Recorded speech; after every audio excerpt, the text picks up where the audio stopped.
మనం హైదరాబాద్ బట్టీకి వెళ్ళాం, శాంతిసాగర్ బట్టీకి.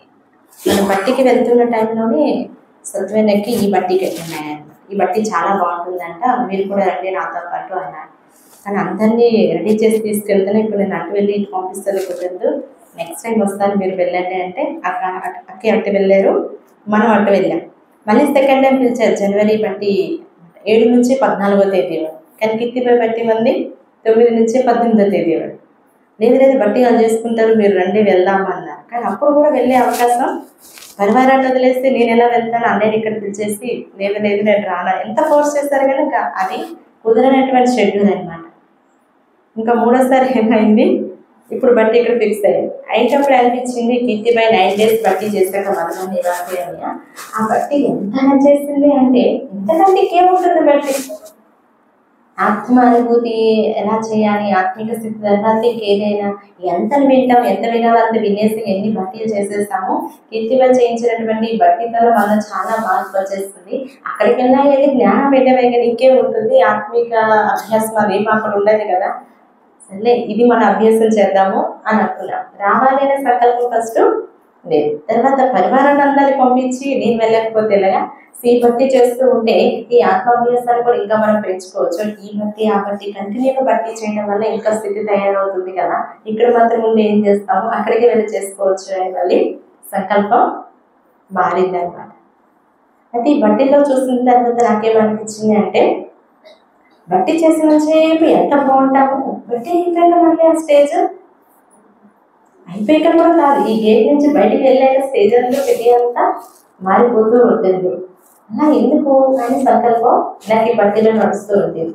కానీ గణేష్ గారు చెప్తున్నప్పుడు నాకు బాబా నుంచి ఒక సంకల్పం వచ్చింది. బాబా ఎంత గొప్పవారు, నా భాగ్యం ఉంది కాబట్టి ఈరోజు నేను ఈ బట్టిలో కూర్చున్నాను. ఒకవేళ భాగ్యం లేకపోతే ఇక్కడ కూర్చోనే కదా. సో కొన్ని విషయాలు ఏవైతే మనకి తెలియాలి, తెలుసుకోవాలని తప్పన ఉంటుందో తప్పకుండా బాబా ఏదో కొడుకోవడం మనకి ఇస్తారు. ఈరోజు గ్రామాన్ని భాగ్యం ఎంతమందికి దొరికింది, ఎంతో మందికి రావాలని తప్పన ఉంటుంది. కానీ అందరూ రాలేదు కదా. ఇప్పుడు సత్యానికి 2 times పిలిచాను, 2 times వెళ్ళలేకపోయాను కదా. ఈ బట్టి ఎక్కడ లేనప్పుడు కూడా అనిపించింది భాగ్యంలో ఉంది, అందుకే మనకి ఇది బాబా మనకి ఇచ్చారు. సో మనల్ని మార్చుకోవాలన్నప్పుడు, మనకు ఆ తప్పన ఉన్నప్పుడు బాబా ఏదో రూపంలో మన భాగ్యాన్ని పెంచుతూ ఉంటారు. మనల్ని పరివర్తన అవ్వాలనే తప్పున్నప్పుడు బాబా తప్పకుండా మద్దతు అనేది ఇస్తారు అని లోపల అనిపించి వచ్చింది. ఇంకొక ఏమనిపించింది అంటే, గణేష్ గారు చెప్తూ ఉన్నప్పుడు ఒక గృహస్థం ఉన్నటువంటి వ్యక్తి ఇన్ని స్ట్రగుల్ ఫేస్ చేస్తూ ఇంత అద్భుతమైనటువంటి జ్ఞానాన్ని ఇచ్చారు కదా. అంటే పరిస్థితులు కూడా మన జీవితాన్ని చాలా అద్భుతంగా తయారు చేసి ఎంతో మంది జీవితాన్ని ప్రేమదాయకంగా తయారు చేస్తాయి. చాలా మంది పరిస్థితులు వస్తే ఆ పరిస్థితుల వల్ల నా జీవితం నాశనం అయిపోయింది, నాకు భగవంతుడు ఏం ఇచ్చాడు, సమాజం ఏం చేస్తుందని తిట్టుకునే వాళ్ళు ఎక్కువ మంది ఉంటారు. కానీ పరిస్థితులను కూడా తనకు అనుకూలంగా మార్చుకుంటూ తన జీవితాన్ని ఒక ఎగ్జాంపుల్గా తయారు చేయడం అనేది సెంటర్లో ఉంటున్నాం. పూర్తి జీవితాన్ని భగవంతుడికి ఇచ్చాము. మనం ఎంతో మందికి ఆదర్శంగా ఉండాలి. అలాంటి గృహస్థంలో ఉంటూ ఒక వ్యక్తి ఎంత మందికి ఆదర్శంగా ఈరోజు తయారయ్యారు అంటే, జ్ఞానం యొక్క లోతుల్లోకి ఎంత వెళ్తూ ఉంటామో, అధ్యయనం చేస్తూ ఉంటామో, దీనికి కుమారుడు కుమారి టీచర్ గృహస్థి అనేది సంబంధం లేదు కదా అనేది నాకు బాగా అనిపించింది. సో గృహస్థంలో ఉంటే ఈ స్టేజ్కి రావడం అంటే దీని వెనక ఎంత కృషి అనేది ఉంటుంది. అదేవిధంగా బాలకృష్ణ అనే గురించి వినడమే కానీ అంత డీప్గా అనే గురించి వింటూ ఉంటాము. డైరెక్ట్గా ఎప్పుడు చూస్తుంది, ఇంత ప్రాక్టికల్గా అబ్జర్వ్ చేసింది ఇదే ఫస్ట్ టైం అనమాట. అనే దగ్గరికి ఇక్కడ భోజనాలకి రావడం అనేది అన్నీ చూసినప్పుడు కూడా ఏమనిపించింది అంటే, చాలా మంది ఏమంటారంటే గృహస్థంలో తెలిసిందే కదా అయ్యా, ఎన్ని ఉంటాయి సంసార బాధ్యతలు, ఇన్నింటిలో ఉంటూ భావజ్ఞానం నడవాలంటే ఎంత కష్టమో అంటూ ఉంటారు అందరూ కూడా. కానీ ఈరోజు నాకు తెలిసి బాలకృష్ణ నేను చూస్తే మీ అందరికీ సంకల్పం వచ్చి ఉంటుంది. ఒకవైపు బిజినెస్ చేస్తూ మొదటిలోకి రావడానికి కూడా టైం ఉండదు. ఒకవైపు బిజినెస్ చేస్తూ ఇంత పెద్ద భూషాలను నడిపిస్తూ, ఒకవైపు బట్టి నడిపిస్తూ, ఒకవైపు ఎన్నో ఫోన్ కాల్స్ ఉంటాయి.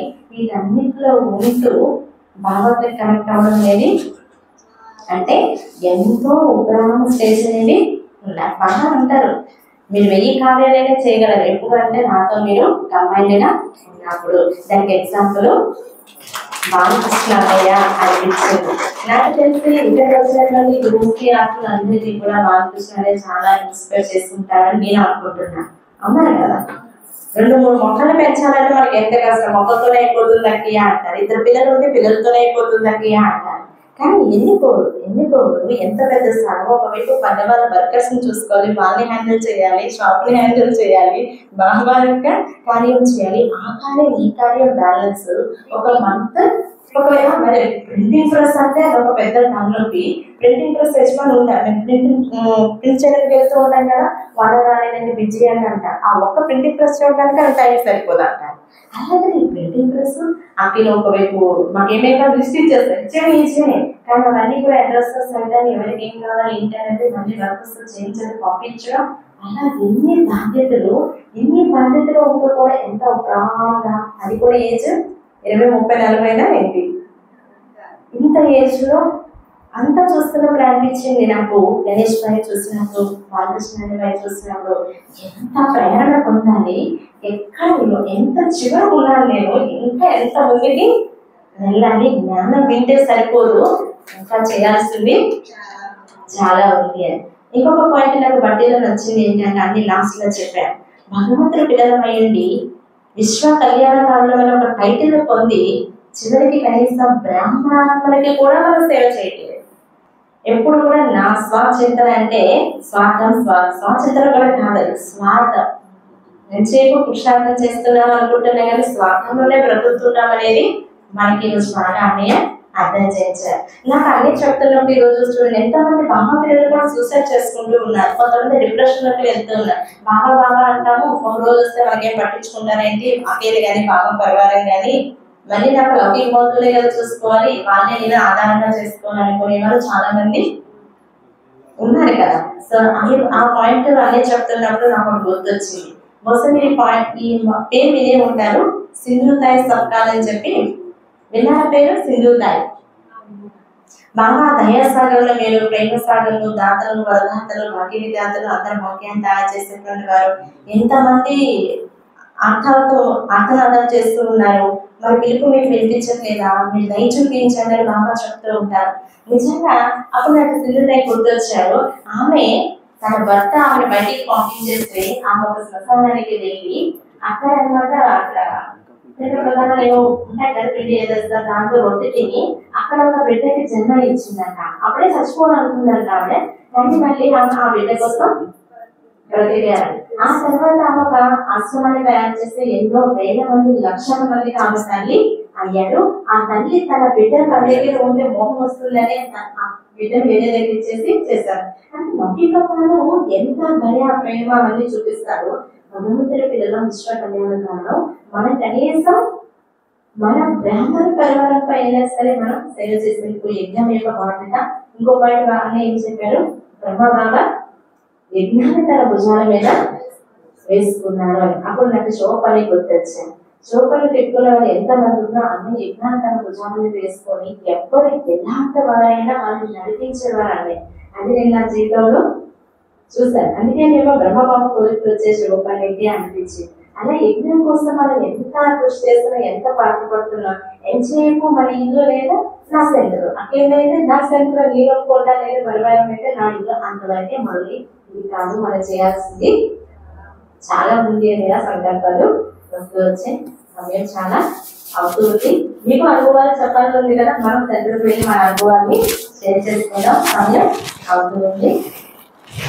గణేష్ భాయికి, అశోక్ భాయికి, ఇంతకుముందు ప్రతి ఒక్కరికి ధన్యవాదాలు. నమస్కారం.